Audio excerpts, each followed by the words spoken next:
নমস্কাৰ বন্ধুসকল, মই হিৰেণ। আজি মই আপোনালোকক এই ভিডিঅ'টোৰ জৰিয়তে 2024 চনৰ এপ্ৰিল মাহটোত এই 3টা ৰাশি কেনেদৰে পাৰ হ'ব তাৰে সম্পূৰ্ণ বিৱৰণ মই আপোনালোকক এই ভিডিঅ'টোৰ জৰিয়তে আগবঢ়াইছোঁ। প্ৰথমে মোৰ চেনেলটো আপোনালোকে ছাবস্ক্ৰাইব কৰি ল'ব, যাতে মোৰ পিছৰ ভিডিঅ'বিলাক আপোনালোকে সহজে লাভ কৰিব পাৰে। লগতে মোৰ ভিডিঅ' যদি ভাল লাগে তেন্তে লাইক আৰু শ্বেয়াৰ কৰিব, কমেণ্ট কৰি আপোনালোকৰ মনৰ ভাৱ প্ৰকাশ কৰিব। এতিয়া আহোঁ মূল বিষয়লৈ। মেষ ৰাশিৰ ব্যক্তিসকলৰ এপ্ৰিল মাহটোত এওঁলোকৰ পাৰিবাৰিক জীৱনৰ ক্ষেত্ৰত এনেধৰণৰ। যদি আপুনি আপোনাৰ পৰিয়ালৰ সদস্যসকলৰ সৈতে ভ্ৰমণলৈ যোৱাৰ যি পৰিকল্পনা কৰি আছে, তেনেহ'লে হঠাতে ইয়াৰ সমস্যা হ'ব পাৰে আৰু পৰিয়ালটোৰ নষ্ট হ'ব পাৰে। আপুনি ঘৰৰ যিকোনো কামৰ পৰা বাহিৰলৈ যাব লাগিব, কিন্তু ইয়াতো সমস্যা হ'ব। সকলোৰে মাজত পাৰস্পৰিক প্ৰেম থাকিব আৰু সম্পৰ্ক শক্তিশালী হ'ব। এই সময়ছোৱাত আপুনি এজন পুৰণি বন্ধুক লগ কৰিব লাগিব পাৰে। তেওঁলোকে আপোনাক সহায় কৰিব বুলি আশা কৰিব, কিন্তু আপুনি তেনে কৰিবলৈ অক্ষম হ'ব। এনে পৰিস্থিতিত পোনপটীয়াকৈ একো অস্বীকাৰ কৰাৰ পৰিৱৰ্তে পৰিস্থিতি অনুসৰি সিদ্ধান্ত লোৱাটো অত্যন্ত প্ৰয়োজন বুলি আপুনি মানি ল'ব লাগিব।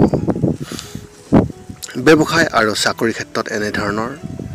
বিত্তীয় দৃষ্টিকোণৰ পৰা এই মাহটো আপোনাৰ বাবে উচ্চ আৰু নিম্ন হ'ব। যদি আপুনি ক'ৰবাত ঋণৰ বাবে আবেদন কৰিছে, তেন্তে ইয়াক পাছ কৰা হ'ব, কিন্তু যদি টকাখিনি ক'ৰবাত বিনিয়োগ কৰা হয়, তেন্তে সমস্যাটো তাৰ পৰা উদ্ভৱ হ'ব। ব্যৱসায়ত লাভ হ'ব, কিন্তু ব্যয়ো বৃদ্ধি হ'ব। যদি আপুনি এটা কাম কৰি আছে, তেন্তে ইয়াত এটা সমস্যা হ'ব পাৰে আৰু আপোনাৰ চাকৰিৰ প্ৰতি আপোনাৰ মোহভংগ হ'ব পাৰে।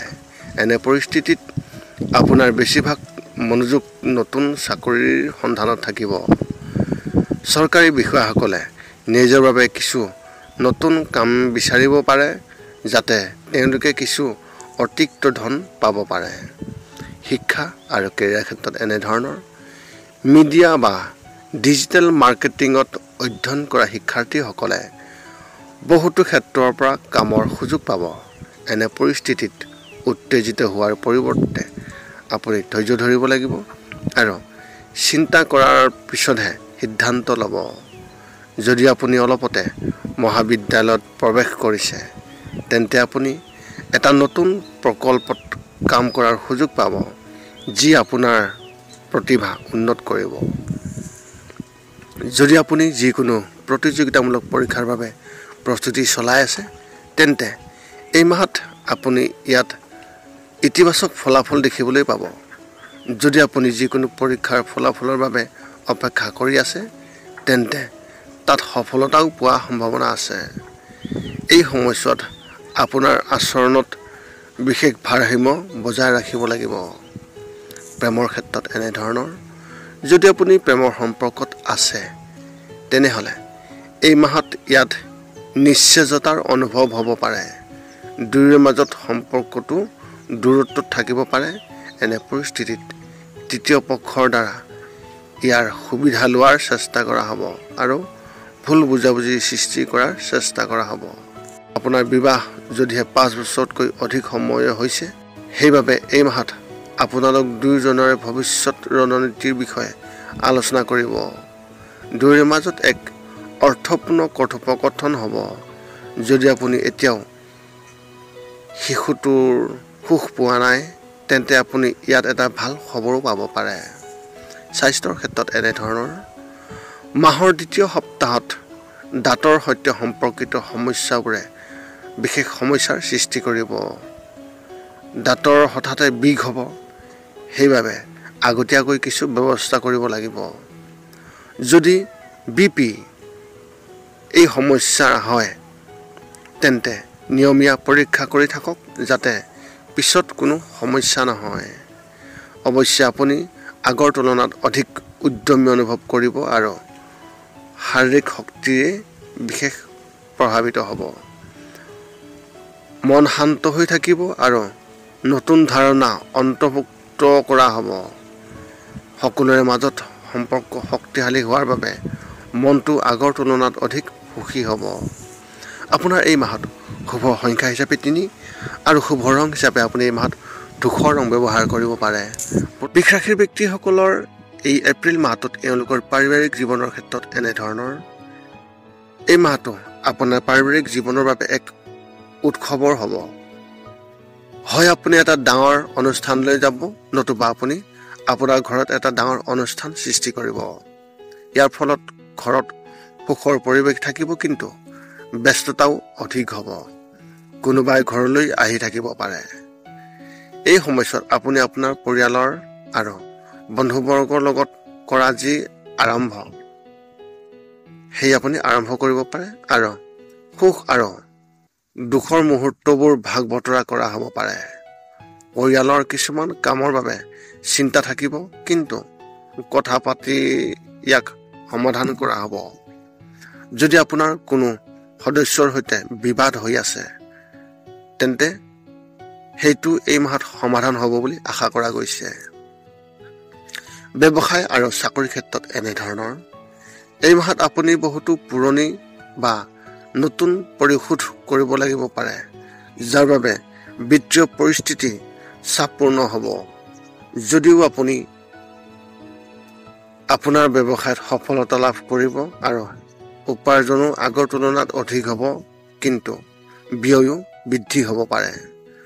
যদি আপুনি ক'ৰবাত টকাৰ বিনিয়োগ কৰি আছে, তেন্তে আপোনাৰ তাৰ পৰাও বিশেষ লাভান্বিত হ'ব।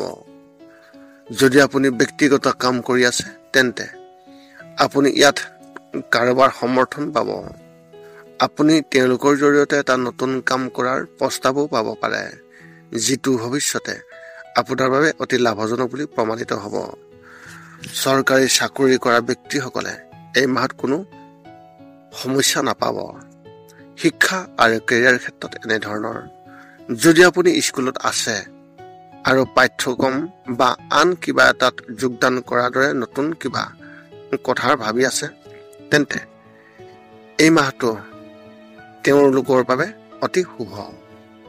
আপুনি এই মাহটো আপোনাৰ দক্ষতা চিনাক্ত আৰু পৰিশোধৰ কৰাত অতিবাহিত কৰিব। এই সকলোবোৰ ভৱিষ্যতেও অতি উপযোগী হ'ব। গতিকে বেছি চিন্তা নকৰাকৈ ইয়ালৈ আগবাঢ়ি যাব পাৰে। এই মাহটো মহাবিদ্যালয়ৰ যিসকল শিক্ষাৰ্থী আছে, তেওঁলোকৰ বাবে অতি প্ৰত্যাহ্বানজনক হ'ব। যদি আপুনি প্ৰকল্প এটাত কাম কৰি আছে, তেন্তে সাৱধান হ'ব, কিয়নো ইয়াৰ ফলত বিফলতাও পাব পাৰে। প্ৰতিযোগিতামূলক পৰীক্ষাৰ বাবে প্ৰস্তুতি চলাই থকা শিক্ষাৰ্থীসকলে চাকৰি পাবলৈ অধিক পৰিশ্ৰম কৰিব লাগিব। প্ৰেমৰ ক্ষেত্ৰত এনেধৰণৰ। এই মাহত আপুনি আপোনাৰ প্ৰেম জীৱনত অতি হতাশাৰ অনুভূতি দেখিবলৈ পাব।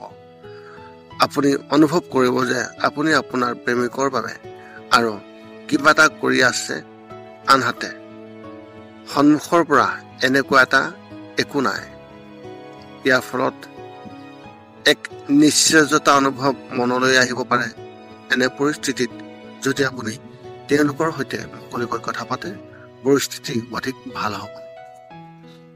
যদি আপুনি বিবাহৰ বাবে অপেক্ষা কৰি আছে আৰু পৰিয়ালৰ সদস্যসকলে আপোনাৰ বাবে সম্পৰ্ক বিচাৰি আছে, খৰখেদা নকৰিব আৰু আক্ৰমণাত্মক মনোভাৱ পৰিহাৰ কৰিব। আপুনি আপোনাৰ বাবে সঠিক সম্পৰ্কৰ বাবে অপেক্ষা কৰিব লাগিব। অবিবাহিত লোকসকলে এই মাহত হতাশ অনুভৱ কৰিব। অৱশ্যে কাৰোবাৰ সৈতে বাৰ্তালাপ আৰম্ভ হ'ব পাৰে, কিন্তু ই বেছি দিন নাথাকিব। স্বাস্থ্যৰ ক্ষেত্ৰত এনেধৰণৰ। নিজকে সুস্থ ৰখাৰ প্ৰচেষ্টা এই মাহত ফলপ্ৰসূ বুলি প্ৰমাণিত হ'ব আৰু আপুনি আগৰ তুলনাত অধিক সতেজ অনুভৱ কৰিব। যদিও মাহটোৰ দ্বিতীয় সপ্তাহত চকুৰ কিছু সমস্যা থাকিব পাৰে, ই বেছি দিন নাথাকিব। যদি আপুনি অত্যাধিক গৰম অনুভৱ কৰে, তেন্তে ঠাণ্ডা বস্তু খাব আৰু যিমান সম্ভৱ ৰস খাব, অৰ্থাৎ জুচ খাবলৈ চেষ্টা কৰিব।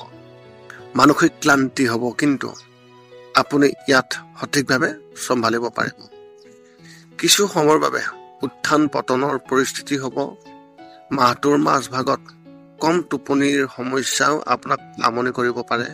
এনে পৰিস্থিতিত সংযমৰ সৈতে কাম কৰাৰ অভ্যাস কৰক আৰু সকলোৰে সৈতে মিঠা ব্যৱহাৰ ৰাখক। আপোনাৰ এই মাহত শুভ সংখ্যা হিচাপে 8 আৰু শুভ ৰং হিচাপে আপুনি এই মাহত মুগা ৰং ব্যৱহাৰ কৰিব পাৰে। মিথুন ৰাশি ব্যক্তিসকলৰ এই এপ্ৰিল মাহত এওঁলোকৰ পাৰিবাৰিক জীৱনৰ ক্ষেত্ৰত এনেধৰণৰ। এই মাহত শনিৰ দিশটো আপোনাৰ ৰাশি চিহ্নৰ ওপৰত বিশেষভাৱে গধুৰ হ'ব, যাৰ বাবে আপোনাৰ পাৰিবাৰিক জীৱন অনুকূল নহ'ব। আপুনি কিবা এটা বিষয়ে আপোনাৰ মাকৰ সৈতে তৰ্কত বিশেষভাৱে লিপ্ত হ'ব পাৰে। লগতে ঘৰত আপোনাৰ বিষয়ে এক নেতিবাচক প্ৰতিচ্ছবি সৃষ্টি কৰিব পাৰে। যদি আপুনি সংযমৰ সৈতে কাম নকৰে তেন্তে বিষয়টো অধিক বেয়া হ'ব। অৱশ্যে আপুনি সকলোৰেকে সুখী ৰাখিবলৈ চেষ্টা কৰিব, যি বিশেষভাৱে চাপো আপুনি অনুভৱ কৰিব। সেয়েহে আপুনি সকলোৰে সৈতে আপুনি মুকলিকৈ কথা পাতক আৰু আপোনাৰ মনৰ কোনো বিদ্বেষ নাৰাখিবলৈ বিশেষভাৱে পৰামৰ্শ দিয়া হৈছে। ব্যৱসায় আৰু চাকৰিৰ ক্ষেত্ৰত এনেধৰণৰ। শনি গ্ৰহটোৱে আপোনাৰ বিত্তীয় জীৱনক বিশেষভাৱে প্ৰভাৱিত নকৰিব। যদিও আপুনি আপোনাৰ কামৰ বিষয়ে আশাবাদী নহ'ব আৰু হৃদয়ৰ পৰা দুখ অনুভৱ নকৰিব, কিন্তু কঠোৰ পৰিশ্ৰমৰ বাবে উপাৰ্জন হ্ৰাস নহ'ব। বজাৰত এক ইতিবাচক পৰিৱেশ বিশেষভাৱে থাকিব আৰু উপাৰ্জন আগৰ তুলনাত অধিক বৃদ্ধি পাব। চাকৰি কৰা ব্যক্তিসকলে কোনো দ্বিধা নাথাকিব। সহকৰ্মীসকলে আপোনাৰ বিশেষ সুবিধা ল'বলৈ চেষ্টা কৰিব, কিন্তু সফল হ'ব নোৱাৰিব। সকলোৱে আপোনাৰ আচৰণত বিশেষ প্ৰশংসা কৰিব, যাৰ বাবে আপোনাৰ ছিনিয়ৰ অফিচাৰৰ দৃষ্টিটো আপোনাৰ প্ৰতিচ্ছবি খুবেই ভাল থাকিব। শিক্ষা আৰু কেৰিয়াৰ ক্ষেত্ৰত এনেধৰণৰ। যদি আপুনি বাণিজ্যৰ শিক্ষাৰ্থী অৰ্থাৎ কমাৰ্চ কৰি থকা যিসকল ছাত্ৰ ছাত্ৰী, তেন্তে এই মাহত সাৱধানে বিশেষভাৱে প্ৰস্তুত হ'ব লাগিব। যদি আপুনি এনে এটা প্ৰকল্পত কাম কৰি আছে যাৰ বিষয়ে আপোনাৰ উচ্চ প্ৰত্যক্ষ আছে, তেনেহ'লে ই সফল হ'ব।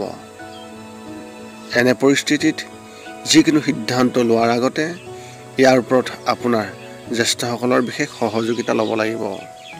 প্ৰতিযোগিতামূলক পৰীক্ষাৰ বাবে প্ৰস্তুতি চলাই থকা শিক্ষাৰ্থীসকলে নিজৰ বাবে নতুন মাত্ৰা স্থাপন কৰিব। আপুনি এতিয়া প্ৰস্তুত কৰি থকা এলেকাৰ যি পৰিসৰ, ইয়াৰ সম্প্ৰসাৰিত কৰিব পাৰে, যিটো ভৱিষ্যতে অতি উপযোগী হ'ব। বিদ্যালয়ৰ শিক্ষাৰ্থীসকলে নিজৰ বাবে এটা নতুন পাঠ্যক্ৰমত যোগদান কৰাৰ কথা বিবেচনা কৰিব পাৰে। প্ৰেমৰ ক্ষেত্ৰত এনেধৰণৰ। যদি আপুনি আপোনাৰ পত্নীৰ ওপৰত আধিপত্য বিস্তাৰ কৰিবলৈ চেষ্টা কৰি আছে, তেনেহ'লে সম্পৰ্কত বিভেদ হ'ব পাৰে। তেওঁলোকৰ আপোনাৰ প্ৰতি মোহভংগ হ'ব পাৰে। প্ৰেম জীৱনত চাপ বিশেষ প্ৰাধান্য পাব। আপুনিও সীমাবদ্ধ অনুভৱ কৰিব আৰু ইয়াৰ পৰা ওলাই আহিবলৈ চেষ্টা কৰিব। যদি আপুনি অবিবাহিত, তেনেহ'লে এই মাহত কাৰোবাৰ সৈতে এক ইতিবাচক বাৰ্তালাপ আৰম্ভ হ'ব, কিন্তু আগতীয়াকৈ আক্ৰমণাত্মক হোৱাৰ পৰিহাৰ কৰিব আৰু আৰম্ভণিতে সকলোবোৰ ভাগ বতৰা নকৰিব। যদি আপুনি বিবাহৰ বাবে অপেক্ষা কৰি আছে, তেন্তে এই মাহত নতুন একো নহ'ব আৰু আপুনি এটা ভাল সম্পৰ্কৰ বাবে অধিক অপেক্ষা কৰিব লাগিব। স্বাস্থ্যৰ ক্ষেত্ৰত এনেধৰণৰ। স্বাস্থ্যৰ ক্ষেত্ৰত এই মাহটো ইমান ভাল নহ'ব। মাহৰ মাজভাগত কেতিয়াবা জ্বৰ, কেতিয়াবা পিঠিৰ বিষ আৰু কেতিয়াবা মূৰৰ বিষৰ এক সমস্যাৰ সৃষ্টি হৈ থাকিব। এনে পৰিস্থিতিত যদি আপুনি ৰাতিপুৱা ব্যায়াম কৰাৰ অভ্যাস কৰে, তেন্তে পৰিস্থিতি অধিক ভাল হ'ব। ব্লাড প্ৰেছাৰ যিসকল ৰোগী, তেওঁলোকৰ ক্ষেত্ৰত নিজৰ বিশেষ যত্ন ল'ব লাগে আৰু বাহিৰৰ খাদ্য খোৱাৰ পৰা আপুনি বিৰত থাকিব লাগিব। কামৰ ব্যস্ততাৰ বাবে আপুনি নিজকে ভাৰাক্ৰান্ত আৰু চাপৰ দ্বাৰা আৱৰি থকা দেখিব আৰু কোনো সমাধান দেখা নাযাব। টোপনিৰ অভাৱৰ বা টোপনি নোহোৱাৰ সমস্যাটো আপোনাক আমনি কৰিব পাৰে। ইয়াৰ বাবে যদি আপুনি শোৱাৰ আগতে কমেও 15 মিনিট ধ্যান কৰাৰ অভ্যাস কৰে তেনেহ'লে এয়া ঠিক হ'ব। আপোনাৰ এই মাহত শুভ সংখ্যা হিচাপে 1 আৰু শুভ ৰং হিচাপে আপুনি এই মাহত গোলপীয়া ৰং ব্যৱহাৰ কৰিব পাৰে। পুনৰ লগ পাম অন্য এটা ভিডিঅ'ত। আজিলৈ ধন্যবাদ।